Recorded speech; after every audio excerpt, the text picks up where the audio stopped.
The gift of the unseen stranger. In a small town nestled between green hills and flickering street lamps, the holiday season had arrived, but joy felt distant. The shops were decorated, carols played on repeat, and lights twinkled in windows, yet many hearts were heavy. People rushed past one another, heads down, lost in their own worries. Among them was Maya, a single mother working double shifts at the diner. Her son Didier had asked for a warm coat and a book about stars for Christmas. Maya had smiled and said, "We'll see," knowing she could barely afford groceries. One evening after a long shift, Maya found a small envelope tucked under her windshield wiper. Inside was a note. "You are seen. You are loved. Keep going." No signature. No clue who had left it. The next day, a man named Mr.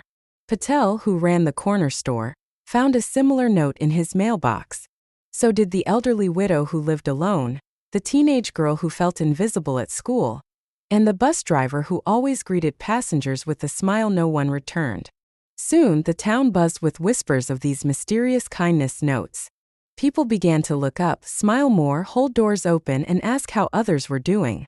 The notes had sparked something, a ripple of compassion. Then came Christmas Eve.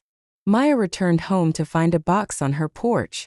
Inside was a brand new coat for Didier, the star book he'd wanted, and a gift card for groceries.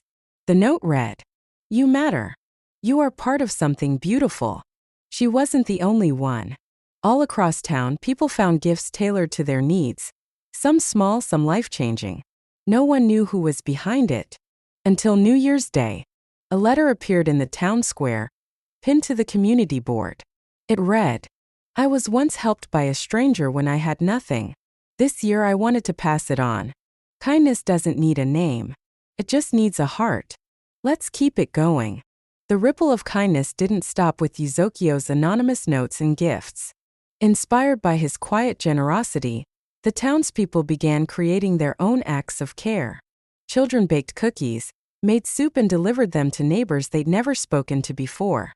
Teenagers tilled the soil for the elderly without being asked. Families pooled together to buy groceries for those struggling. Soon, the town square transformed into a kindness tree. People hung ornaments, each one representing an act of compassion they had given or received. Some ornaments were simple, like a smile shared with a stranger, while others told deeper stories of lives changed. The tree glowed brighter than any holiday lights, because it carried the weight of love and humanity. On New Year's Eve, the townspeople gathered around the tree. Yuzokio stood quietly at the back, but this time he wasn't invisible. One by one, people began to thank him, not just for the gifts, but for reminding them of something they had forgotten. That even in chaotic times, kindness is the thread that holds communities together. The twist was clear. What began as one man's quiet mission had become a collective movement. The town realized that kindness wasn't rare. It was contagious. And as fireworks lit up the sky, they promised to carry this spirit into the new year, proving that even in uncertain times, people still care deeply for one another. The twist? The giver was someone everyone had overlooked. A quiet janitor named Yuzokio, who had listened, watched, and cared when no one else did. From that day on, the town changed.